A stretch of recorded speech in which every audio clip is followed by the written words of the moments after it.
Friendship day celebrate करके and अपनी friend को ड्रॉप करके मैं निकल गई रामनगर के लिए। रामनगर से अपनी सिस्टर को किया पिक, जो कि वहाँ अभी पोस्टेड है इन गवर्नमेंट हॉस्पिटल। हम दोनों निकल गए घर के लिए। घर जाते वक्त उस रास्ते में बहुत तेज़ बारिश हो रही थी, इतनी तेज़ कि हमें सामने की चीज़ें भी नहीं दिखाई दे रही थी। फिर थोड़ी देर गाड़ी रुक कर किया भुट्टा एंजॉय एंड घर पहुँच पी कॉफ़ी एंड किए खाए आलू के गुटके। अगली मॉर्निंग रैपिडो बुक कर हम चल दिए रेलवे स्टेशन के लिए। रास्ते में हमें दिखा कि पूरा कालूसाई मंदिर का कायाकल्प हो चुका है। पुराना जो मंदिर था वो पूरा टूटकर नया बगल में बनाया जा रहा था।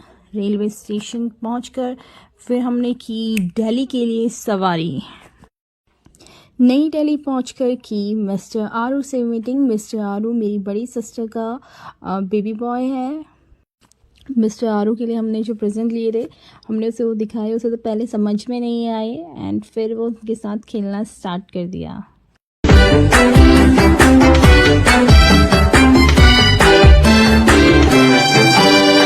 थोड़ी थोड़ी जोरा जोरी, थोड़ी थोड़ी चोरी शोरी कर ले।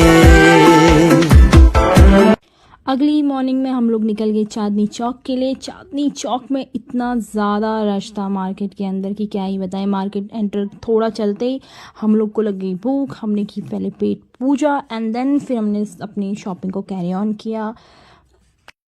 भाई मैं तो यही सजेस्ट करूँगी जो भी चांदनी चौक शॉपिंग के लिए जा रहा है, one and only solution is Arun वस्त्र भंडार। वहाँ जाइए, वहाँ आपको एक ही छत के नीचे सारा मटेरियल मिल जाएगा। आफ्टर दैट हम निकल गए घर के लिए और दिल्ली की सड़कों में इतना ज़्यादा जाम था कि हमें 10 किलोमीटर ही तय करने के लिए पूरे दो घंटे के जाम से गुजरना पड़ रहा था। घर आकर फिर हम लोगों ने किया रेस्ट। ये 2 दिन कैसे निकले पता ही नहीं चला। उठ रहे हैं सो रहे हैं एंड देन शॉपिंग, उठ रहे सो रहे शॉपिंग। इतना हैक्टिक शेड्यूल हो गया था एंड आफ्टर दैट फिर हम लोग को निकलना था फाइनली घर के लिए आज। और हम निकले घर के लिए। हमें घर जाता देखकर आरू भी रोने लगा और दोनों समधनियों का प्यार बिल्कुल देखकर हम लोग की तो आंखों में आंसू आ गए। और उन्होंने कहा भैया अब तुम्हारा हो गया, अब चलो तुम लोग निकलो। हम सबको बाय कहकर उसने हमें किया विदा और फिर हम लोग निकल गए